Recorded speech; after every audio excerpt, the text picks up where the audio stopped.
ਤੁਸੀਂ ਕੁਝ ਸਾਨੂੰ ਉਹ ਦੱਸ ਰਹੇ ਸੀ ਜਮੀਲ ਫਖਰੀ ਹੋਰਾਂ ਬਾਰੇ, ਤੇ ਉਹਨਾਂ ਦੇ ਬਾਰੇ ਕੁਝ ਦੱਸੋ। ਤੇ ਉਹਨਾਂ ਦੇ ਕਹਿ ਰਹੇ ਸੀ ਕਿ ਮੈਂ ਕਾਪੀ ਬੜੀ ਅੱਛੀ ਕਰਦਾ। ਵੇਖੋ ਜੀ, ਜਮੀਲ ਫਕਰੀ ਸਾਹਿਬ ਮੇਰੇ ਬੱਚਿਆਂ ਨਾਲ ਵੀ ਬੜੀ ਇੱਜ਼ਤ ਕਰਦੇ ਸੀ, ਮੇਰੇ ਨਾਲ ਵੀ ਬੜੀ ਇੱਜ਼ਤ ਕਰਦੇ ਆ।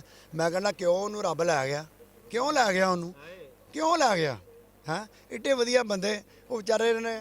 ਜਦੋਂ ਅਸੀਂ ਜਾਣਾ ਉਹਦੇ ਘਰ, ਮੈਂ ਕਿਹਾ ਯਾਰ ਐਡਾ ਵੱਡਾ ਐਕਟਰ ਹੈਗਾ ਤੇ ਕੀ ਪਤਾ ਸਾਨੂੰ ਕਿਤਨਾ ਮਿਲੇਗਾ, ਕਿਤਨਾ ਡੀਲ ਕਰੇਗਾ। ਮੈਂ ਗਿਆ ਤੇ ਮੈਨੂੰ ਛੱਡਣ ਆਇਆ ਗੁਰਦੁਆਰੇ ਤੱਕ ਜਿੱਥੇ ਅਸੀਂ ਰਹਿੰਦੇ ਹਾਂ। ਮੈਨੂੰ ਛੱਡਣ ਆਇਆ ਤੇ ਉਹਨੂੰ ਸਲੂਟ ਮਾਰੀ ਜਾਣ। ਮੈਂ ਕਿਹਾ ਮੈਨੂੰ ਮਾਰਨ ਦੇ, ਕਹਿੰਦਾ ਉਸਤਾਦ ਜੀ ਤੁਹਾਨੂੰ ਵੀ ਮਾਰਨ ਦੇ ਆ। ਉਹ ਵੀ ਖੋਜਦਿਲ ਬੰਦਾ ਸੀ, ਫਿਰ ਤੇ ਪਾਨਾ ਵਾਲਾ ਹੈਗਾ ਲਾਗੇ, ਤੇ ਉਹਨੇ ਐਂ ਬੁਲਾਇਆ ਹੋਰ ਵੀ ਬੜੇ ਬੰਦਿਆਂ ਨੇ। ਤੇ ਮੈਂ ਕਿਹਾ ਮੈਨੂੰ ਜਮੀਲ ਸਾਹਿਬ ਮੇਰੇ ਕਰਕੇ, ਕਹਿੰਦਾ ਆਹੋ ਤੁਹਾਡੇ ਕਰਕੇ ਮੇਰੀ ਟੋਰ ਹੈਗੀ ਆ।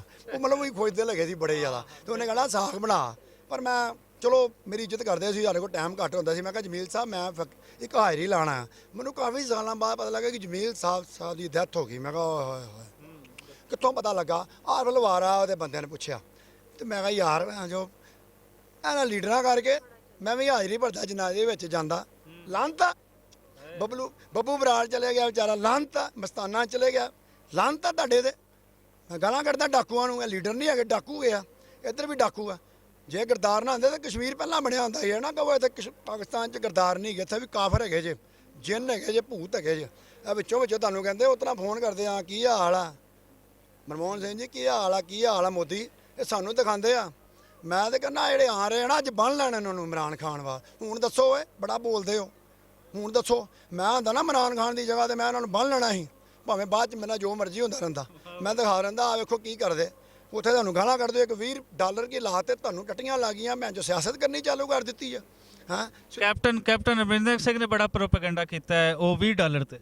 $20 ਤੇ ਸਿਆਸਤ ਹੈਗੀ। ਜਿੰਨਾ ਅਰਬਾਂ ਰੁਪਈਏ ਇਹਨਾਂ ਕੋਲ ਹੋਏ ਨਾ, ਮੈਂ ਕਹਿੰਦਾ ਮੈਨੂੰ ਇੱਕ ਦਿਨ ਪ੍ਰਧਾਨ ਮੰਤਰੀ ਬਣਾ ਦੇਣ, ਇੱਕ ਦਿਨ। ਸਭ ਕੁਝ ਮੈਂ ਸਿੱਖਿਆ। ਇਨਕਲਾਬ ਫਿਲਮ ਬਣੀ ਸੀ ਨਾ ਅਮਿਤਾਭ ਬਚਨ, ਸਾਰੀਆਂ ਗੱਲਾਂ ਅਮਿਤਾਭ ਬਚਨ ਕਰਕੇ ਹੀ। ਮੈਂ ਅਮਿਤਾਭ ਇਹਦਾ ਬੜਾ ਵੱਡਾ ਫੈਨ, ਚਲੋ ਮੈਂ ਮਿਲ ਨਹੀਂ ਸਕਿਆ।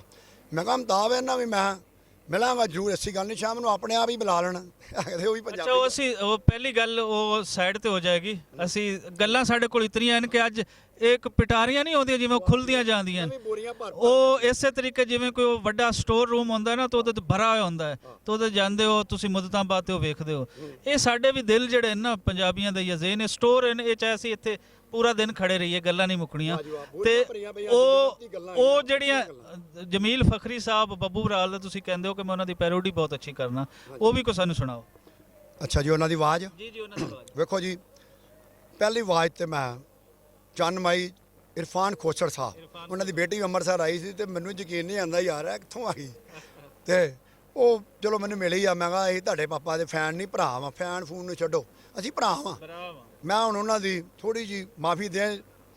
ਜਮੀਲ ਫਕਰੀ ਸਾਹਿਬ, ਤੁਸੀਂ ਨਹੀਂ ਹੈਗੇ, ਤੁਹਾਡਾ ਬੇਟਾ ਆਵਾਜ਼ ਤੁਹਾਡੀ ਕੱਢੇਗਾ। ਤੁਸੀਂ ਖੁਸ਼ ਹੁੰਦੇ ਸੀ ਤੇ ਮੈਨੂੰ ਟੇਪ ਰਿਕਾਰਡ ਵੀ ਲਾ ਕੇ ਦਿੱਤੀ ਸੀ, ਅੱਜ ਵੀ ਮੇਰੇ ਕੋਲ ਆ, ਉਹ ਨਿਸ਼ਾਨੀ ਆ। ਖੁਸ਼ ਹੋ ਕੇ ਲਾ ਕੇ ਦਿੱਤੀ ਸੀ ਇਹਨਾਂ ਨੇ ਮੈਨੂੰ ਟੇਪ ਰਿਕਾਰਡ ਕਿ ਯਾਰ ਇੱਕ ਫਲਾਣੇ ਆ ਰਿਹਾ ਕੰਟਰੀ ਦੇ ਵਿੱਚ, ਉਹਦੇ ਕਹਿੰਦੇ ਦੀ ਮਸਤਾਨਾ ਹੈਗਾ। ਉਹਨਾਂ ਫਿਰ ਕਵੀ ਖਾਨ ਨਾਲ ਵੀ ਗੱਲ ਕੀਤੀ ਕਿ ਸਾਡੇ ਕੋਲ ਮਤਲਬ ਹੈਗਾ ਇਸ ਤਰ੍ਹਾਂ। ਮੈਂ ਹੁਣ ਉਹਨਾਂ ਦੀ ਆਵਾਜ਼ ਕੱਢਣ ਲੱਗਾ। ਅੱਛਾ ਜੀ, ਓਏ ਬਹੁਤਾ बोलने का लोड नहीं है, कश्मीर मसले का हल कर दो। हाँ हाँ, ओए तू क्या समझता है, हम कश्मीर ले नहीं सकते क्या?